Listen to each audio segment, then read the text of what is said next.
Hello, my name is Stephen Cole, What Studio Liverpool, producer, writer, botherer. Hey, why did I go to NAMM 2026? Well, one of the main reasons I went is because I was asked. And when someone's offered an opportunity, and it's potentially a possible opportunity, it's advised to try and look closely at that said opportunity. However, my usual sentiment when offered things like that is to be as economical with my time and as economical with my money as possible. So NAMM is not normally something that's ever come onto my horizon. So I have to thank the lads at Work and Audio Tools for the invite. More specifically, the headphone and speaker police, Paul Third and Ed Thorne. We shared what we were referring to as the YouTube house, along with other YouTube legends as Nicholas Di Lorenzo from the informative Panorama Mastering, Sean Vincent from Studio Life, known for his Shit series, and we also hung a lot with Mike Enjo from Creative Source, who is an absolute font of knowledge and absolutely proves that home recording is just as embedded in understanding the studio world as studio worlds are, which I'm all for. And of course Mitch at DIY Recording Studio, I felt a massive rapport with. It was really great to meet him and approach our relationship into the world. And mostly a big thanks has to go to my insanely wonderful partner Chloe, who not only encouraged me to do this ridiculous thing, but enabled me to go through her support and her brain space and her planning and her constant tracking of me across maps over the whole of LA, so to make sure I wasn't dead or arrived safely, I should say. If it wasn't for her, I couldn't have done any of this. It's fact. So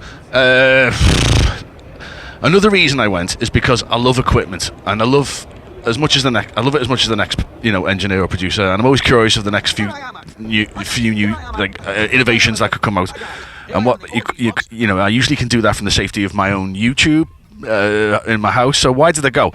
Well, it was for the people, and I'm fully aware that on the floor there was talks and contributions from some serious big hitters in the production community, and I'm always interested to hear what they want to say unedited in the real world, and I did. So I hope this is working, by the way. Have I pressed record? I hope so. Who did I see when I did this? Well, I saw Andrew Sheps. Everywhere you look you see Andrew Sheps, that's fact. He talked mostly and actually convinced me many in the field of why Dolby Atmos is actually a good idea, because it's in cars now, so that's a good idea. Michael Beinhorn, and I jumped up my skin when I saw him. Manny Nieto, or Nito, I'm not sure, please prefix me. This legend makes the best sounds, and he knew who I was, which is crazy. Sylvia Matthew, the queen of the hall, really. No one doesn't respect or adore her, seemingly.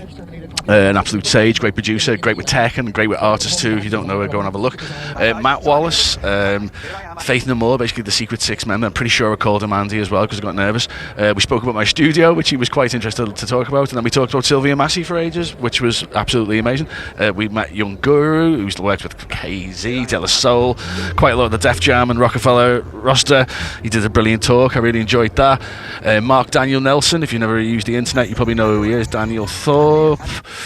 Daryl Thorpe, he's worked with Godrich and etc. I met Warren and Hewitt and Cassia, Stefan Master from Abbey Road, Steve Bauman, who's worked with Silverchair, Matt Machina, Pink, Destiny's Child, Eminem. These were big hitters. I saw some great equipment. I got to meet the CEO of the designer of set companies. That was crazy. I met Chris and Andy from the people who make this desk audience. It was amazing to make the things that you use, right? It's just like the point of it. I got to see and hear the Type 20M in the head range and speak to the incredibly informative designer who built them. That's an amazing thing.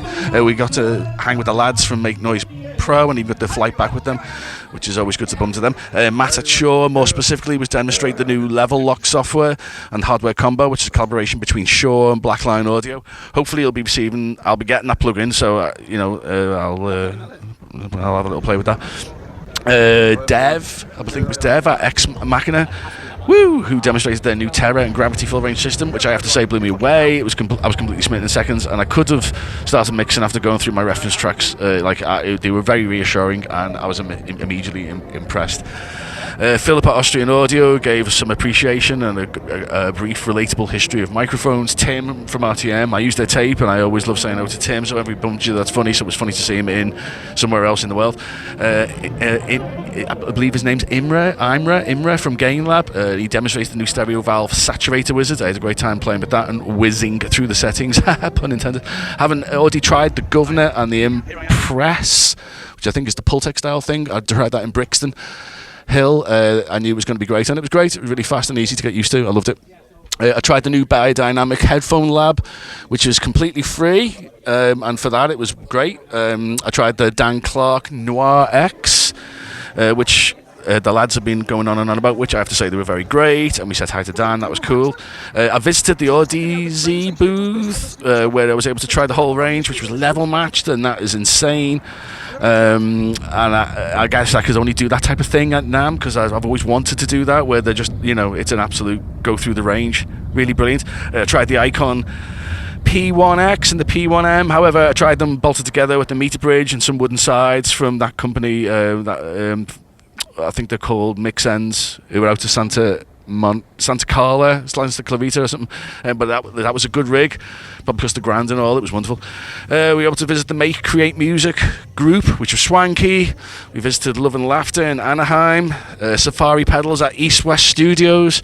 The one with Frank Sinatra did everything. That's kind of good, isn't it? And there were artists too as well. I missed most of them, including Stevie Wonder. But who did I see? I saw Becky Baldwin from Merciful Fate, Fury, Hands Off Gretel, Delilah Bond, was it? Dino Cazares from Fear Factory, Lisa Belladonna, Synth Queen. Saw Shelby from Sensible Studios, who also plays with Charlie from Last Crowns. That's why I know them. So there's just people who I've seen on the fringes of my life. It would also be remiss of me not to mention that I stayed a few days with an old friend, Neil, a very talented filmmaker who ran away from Liverpool many years ago, 20 years ago, and what a legend, and he ran away to Hollywood, and I loved that, and it was really amazing to connect to him. So yeah, it was a full-on festival, shaking hands, meeting some really cool people and equipment. What's not to like, really? It was literally just like a fun thing to do, but in the meantime, hopefully I've met a lot of friends and people I would not have met normally, and I certainly have connected with some absolute random people off the YouTubes, which is great, isn't it? Check that out. Thanks, everyone. Bye.